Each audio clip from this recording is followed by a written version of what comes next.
We might not have gotten something significant this N7Day, but last year's was the biggest out of all of them, and there's a lot to unpack, from the visual to the audio to the hidden clues from the countdown.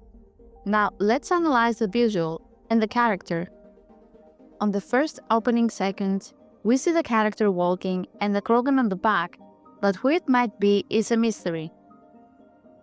It could be someone new or someone we might know. There's also some stuff placed together there. Maybe some kind of a bomb or something for the ship, but I'm not sure. You can see the black and orange colors on it, like on the relay teaser we've had. Outside the windows, it looks like there are some buildings with some shuttles flying. They all look Milky Way based from the design, so that place might be located there. And this might well be the new system we've been introduced to from the relay teaser, the Satharium system. The place has sandstorm, and the color of the whole place looks exactly like it. I don't think that this is a space station the N7 agent is walking to, but instead the Mad Skipper. Although it has a lot of windows, and looking at this concept art of the ship, only the front where the pilot is has one. Maybe they've changed it because we all know that concept arts and in-game are always gonna be way different. And the CGI teaser we had in 2020 was more of a concept trailer. The lighting and these are especially what makes me think it's the ship, or so to say, our vehicle, given that we've already seen a bigger ship named SFX. And speaking about it, it's also here, when the character goes outside on the right. But not only that, there's another one on the left, one that very much looks like the Tempest. So we have the Mad Skipper, SFX, and the Tempest.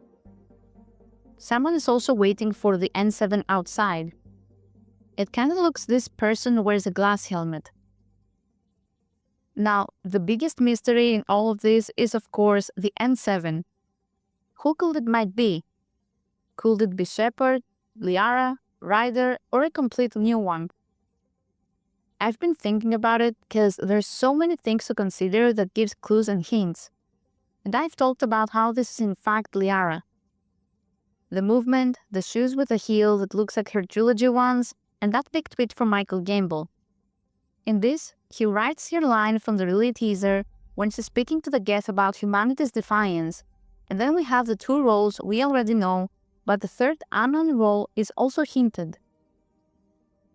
Given that many years might have passed since Mass Effect 3's events, I can see Liara having a bigger role.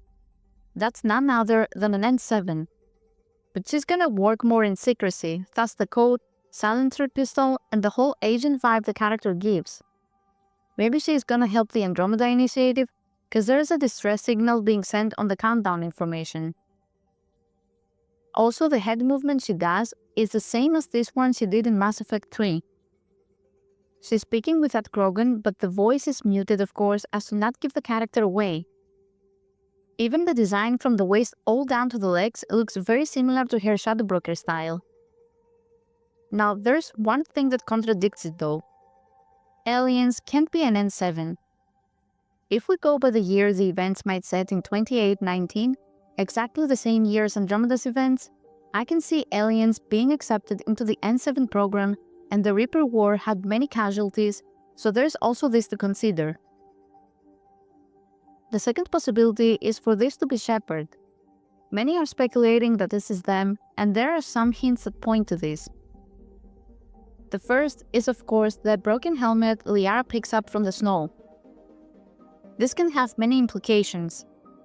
One is for Shepard to be indeed back, and this concept art further hints at it having Shepard's helmet. All this lines up pretty well together and makes sense. But there's something that stops this from being possible, and that's none other than Liara. In the first teaser, we see an older Liara. Wrinkles on her eyes and mouth can be seen, plus the matriarch clothes, which we also have some official concept art for too. Her face model also jokingly said that she's older, and not only that, we also have official confirmation from two Bioware employees when they were asked by ex-journalist Liana that she is indeed much older. The N7 headpiece can have many meanings, like it being taken out from the eyes symbolizes the franchise's return, and one of BioWare's most beloved character is the one that does it. Another thing can be that she's looking at the crew, and probably the one in the middle is the next N7 protagonist. Although I still believe this is Ryder, and Gamble also further hinted that we might know who they are if we look closely, and the design is also the same. But they might have used this design for the next protagonist since the game's on its conceptual stage. I'm going to stick to my opinion that this is Ryder though, until I'm proven otherwise. The second hint is the N7Day 2024 merge with the code we see in the teaser. The description says it is Commander Shepard's jacket, but then it was deleted. The same thing they did with the Geth Crater poster description. A small clip has been released afterwards that shows the code, and in this video, he does the same movements from the teaser. They've also put it on Veilguard as part of an update. But it has some interesting descriptions like this one, saying, "Someone shepherded this to our doorstep." And this letter is from Liara's voice actor, who also does Harding. Also, looking again at the helmet, while it resembles Ryder's, it also does Shepard's in the shot, as well as the Shadow Infiltrator and N7 Slayer Vanguard on the back of the helmet. A new protagonist can also fit and make sense, thus not showing their face. And the design giving nods to Liara, Shepard, and Ryder. Moving to the next one, Ryder can also be included here, but aside from the glass helmet, I don't see anything else that can point to them. Some speculate that this is the antagonist instead, because the character walks not towards us. In both Trilogy and Andromeda, it was like that, but I don't think that this is necessarily the villain. There is also someone else that I've never thought I would think at all. But I recently read something and I don't know, it kind of makes it interesting. And this one is PB. Why her though? This info from the official guide shows her description, but surprisingly, the highlighted part which says, PB became pathologically obsessed with academia for a time, collecting a series of degrees, 12 to be exact, in a variety of subjects, ranging from botany to Hanar theology to automotive engineering. She worked as a research technician at a biotech facility. She was fired after running unsanctioned evolutionary simulations based on proprietary data to win a bet with one of her superiors, and as an Eclipse mercenary, she walked off the job for reasons she never revealed. It's not explained at all in the game. When you ask about her past, she only says that she got bored of the Milky Way. Through party banter, we also learned that she did some jobs like scout, courier, shuttle mechanic, and sword order cook. So nothing is mentioned about her being in the Eclipse or the others. But her being an ex-mercenary is a big info. I believe all this was cut because they wanted to keep it more light, as the other characters' descriptions have the same info as to what the game tells us. And maybe this was meant to be in the next game. She seems to hold some secrets about her past, and that will be interesting to see it play out in a more mature sequel. Design-wise, from what we see on the N7, the shoes resemble hers, but as I've said before, also Liara, because of the heel. The design of the collar kind of fits her Andromeda one. But it also very much resembles Shepard's, because they had one that looked like it in one of the old Mass Effect concept arts. The character that is shown, the teaser, is confirmed to be female from this official description of the one who designed the character. That gives us some options. So again, it can be either Shepard, Liara, Ryder, or PB. Or the new protagonist. Now that I've analyzed the visuals and who this character might be, let's go to the informations on the countdown. The teaser released in 3 different parts, with each one showing the character more, but the info on it reveals some new things. There is a distress signal being sent from Andromeda to the Milky Way, but on the gear it says redacted. An audio transcript can be seen below it, saying Liara's line from the earlier teaser. The last word, defiance, is also redacted. It being hidden can mean some things. It could be about this N7 character defying the Council and proceed to do their job undercover, thus the whole secret look. or it could be about humanity's defiance as a whole. Moving on to the epsilon word. This is the fifth letter on the Greek alphabet, again showing us that it is the fifth Mass Effect. On the second information, it says access code Oculon, followed by the year Andromeda's events take place. Oculon was one of the concept names before it was named Mass Effect, as well as Epsilon. The mystery here is the year of the distress signal that was sent. It could have been sent in 2819, as the next slide has it as one of the codes.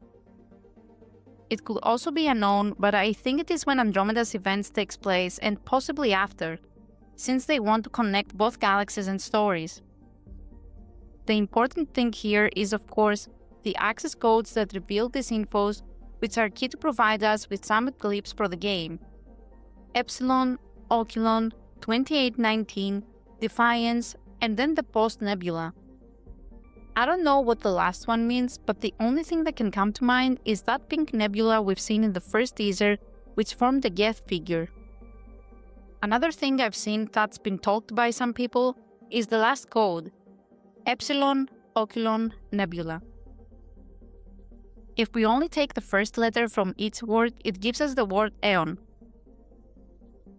Now this means that the next game is possibly very far into the future, centuries late after the trilogy. Having Andromeda's date in it makes it seem like the events will mostly take place in the Milky Way, which also happened in the first teaser when we enter the Milky Way. We are gonna be there 600 years after the trilogy, thus the keyword Aeon. It's many years in the future. Liara is gonna be way more older, almost 800 years old, and the Milky Way is gonna be different. So the key is these words as they shed some more light into what we can expect. It looks like the whole video is being hacked by someone into the system's alliance security, recovering all this information, but mostly Andromeda's distress signal. And the one that hacks it could be the N7 agent themselves. One important person that could do that was of course Shepard. But as I've said, I don't see being them because of the years that have passed unless we are talking about a clone. It could be anyone, and again they want to make us skeptical on who it might be. I think that's all for the infos here, so let's see the next part, which is the music. 4 themes mass up together, 2 from the trilogy and 2 from Andromeda. Eden Prime from Mass Effect 1, Horizon Sanctuary, Aralak Company from Mass Effect 3, The Garden Tower from Andromeda, and another one from the game which its title is unknown. Let's hear the themes and the order they play within the teaser.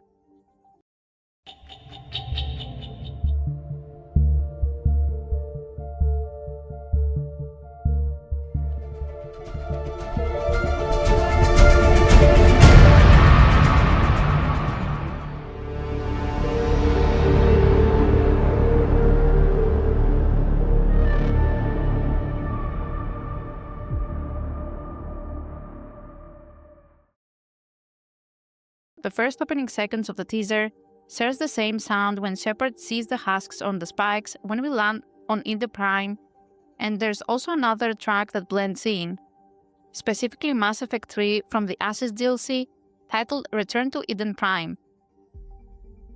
It can be Eden Prime looking very different, given the time this takes place in. I said before that this could be the Satherium system with this planet having the same color, and how this teaser perfectly aligns with the real teaser, making this a new place. It's nice to have both options as to which it might be, as well as something else completely.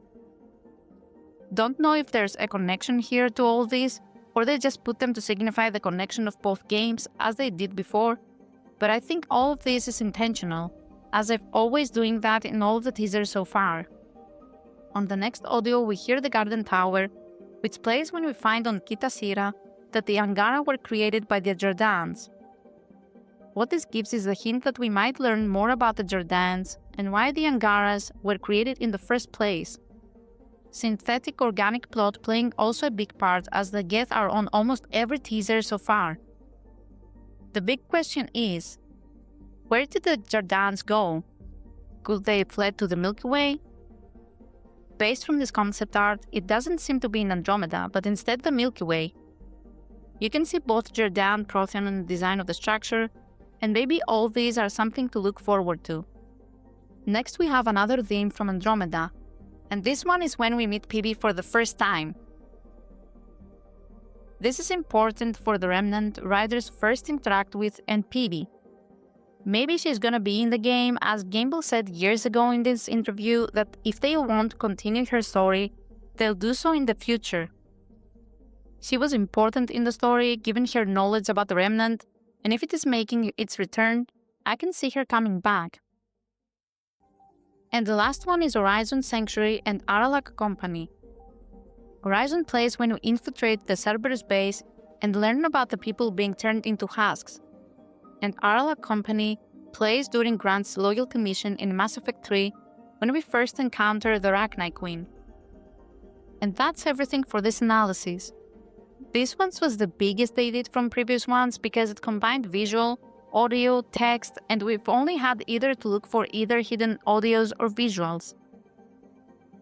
The music is also very carefully placed and gives clues as to what plot it might have. Synthetic organic like the Jordans, creating the Angara, and why. The Prothean vibe on the structure also makes me think the Jordans are actually Protheans, but now more advanced than before, but the biggest possibility is that they are a separate entity. And the mystery of who this character might be is still up in the air. They did it in a way that it could be anyone, but I still think this might be Liara, because the hint Gamble gave on her third role, accompanied with the visual of the relay and the reflection of the N7 emblem, which is not very visible, connects perfectly. I think we will visit some familiar places from the trilogy like Eden Prime, but with a very different look this time. It can also be where the next events will begin, giving a nod to Mass Effect 1. And of course, new systems like the Satherium system that is going to be involved heavily along with the new Cerberus group. The game is still in pre-production, but I think that this N7Day they are going to show us something, or hopefully answer the biggest question everyone has. Who will we play as? Will Shepard really come back? Or they're setting this all up for a new protagonist and companions? The latter is the most possible thing to happen, but we'll have to wait and see what they're gonna do with the game. Let me know what you think of all this in the comments, and as always, thank you for watching. See you in the next video.